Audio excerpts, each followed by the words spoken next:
Here it is, the Minelab Gold Monster 1000. It's not a new machine by any stretch of the imagination, but what it is a lightweight, durable, budget-friendly gold finding detector that is user-friendly, simple to use and simple to operate.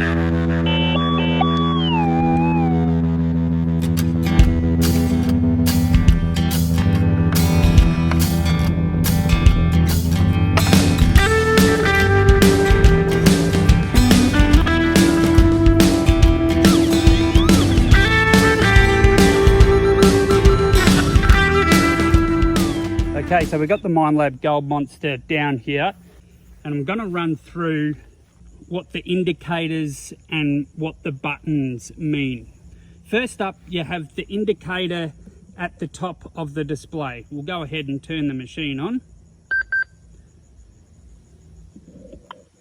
Put it into automatic. So first up, the indicator across the top of the display. This indicator is the Gold Monster's best suggestion on whether the metal target you're detecting is gold or ferrous metal.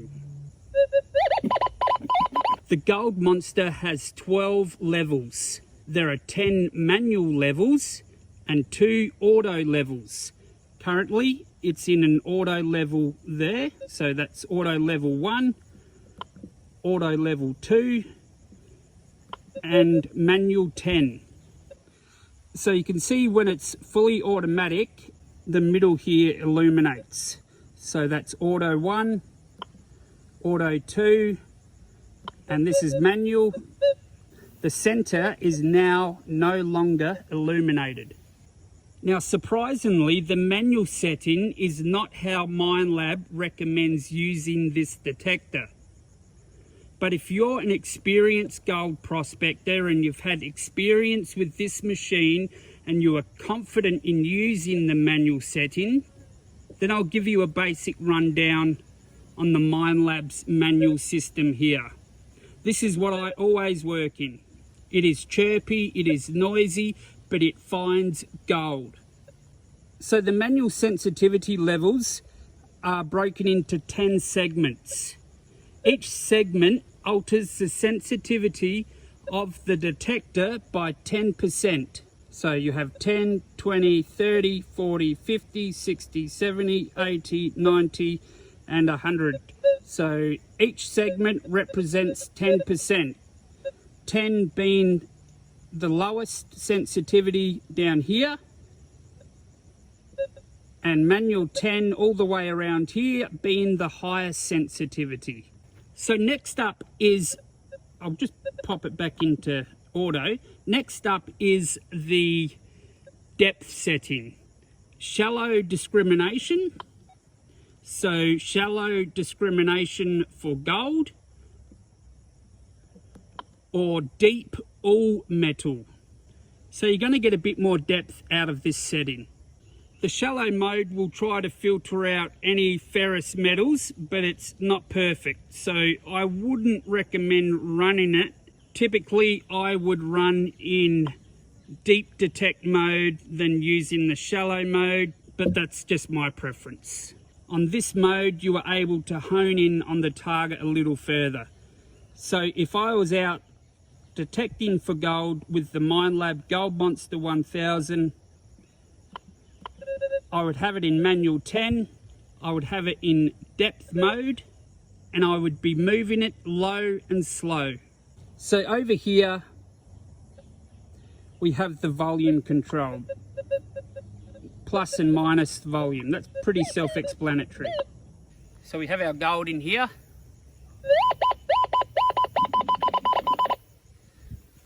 So that's on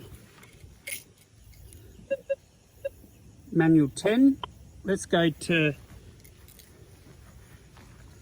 auto.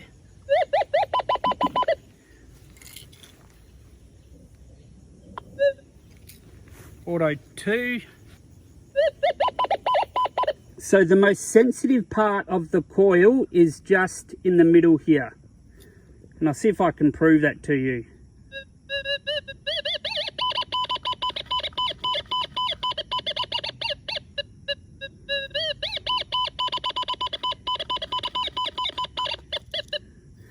So that's regardless whether it's the top side or the bottom side.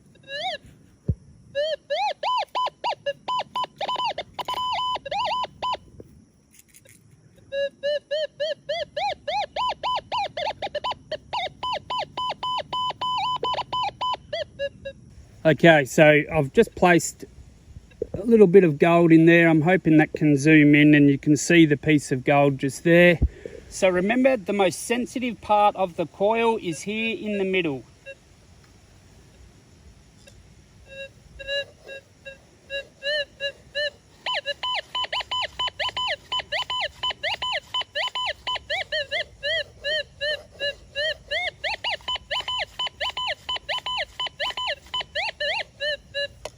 Now, another good point to make while I have the coil down here is you will only receive a tone if either the target is moving, so the target is in the scoop and it's moving over or under the search coil, or the search coil is moving over the target. So I'll give you an example. There's gold in here. Unlike a pulse induction machine, if I put this gold onto the coil, it'll give me an initial target tone, but then once this gold stops moving on the coil, there'll be no tone. So there you go. But if I move that, so either the coil needs to be waving over the target to receive a target tone, or the target needs to be waving over the coil to receive a target tone. So if I stop moving it, there'll be no sound. There'll be no tone. If I move, we receive a tone. Okay, I'm going to demonstrate this target tone and the importance of moving the coil, and I'm going to demonstrate it as if I was prospecting. So we can clearly see our target here.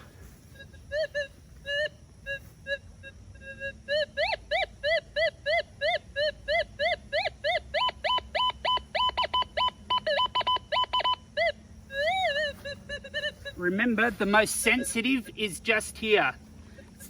It's the same for just here. The most sensitive part of the Gold Monster coil is just here.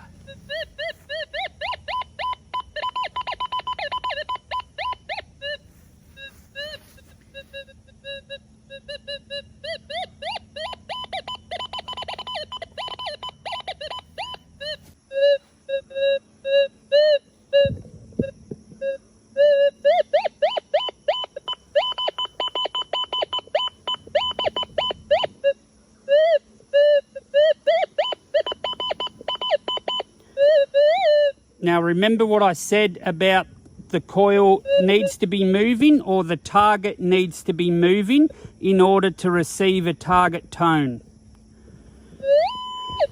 Okay, I'm just going to rest it there, and you can see there's no target tone alerting the user that there is a target below. But if I move the coil, straight away we receive that target tone. So what I'm going to do now is place the gold into the hole. We've got about 3 inches there. I'm going to cover it up. I'll get some dirt, a rock, the plug, cover it up. I'm in manual 10.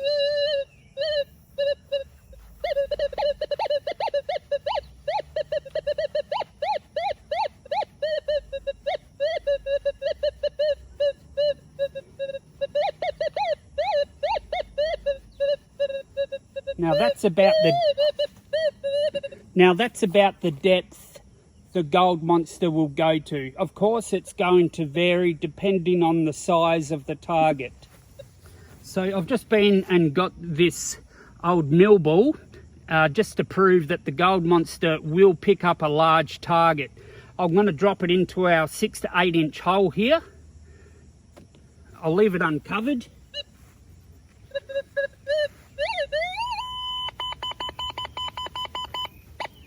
So there you go. I'll cover it up now.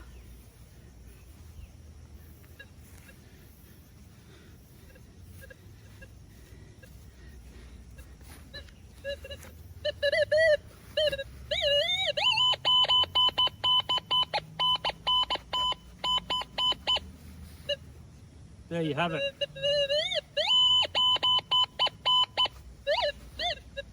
So that's in manual 10. I'll put it in auto 2.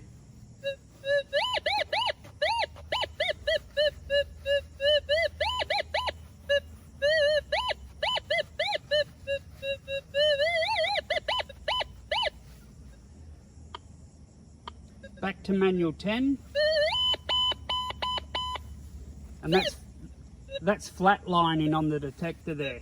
So if the Minelab Gold Monster 1000 coil, if it passed over a huge target like that, whether it be gold or a tin can, 6 to 8 inches deep, it's going to pick it up every day of the week.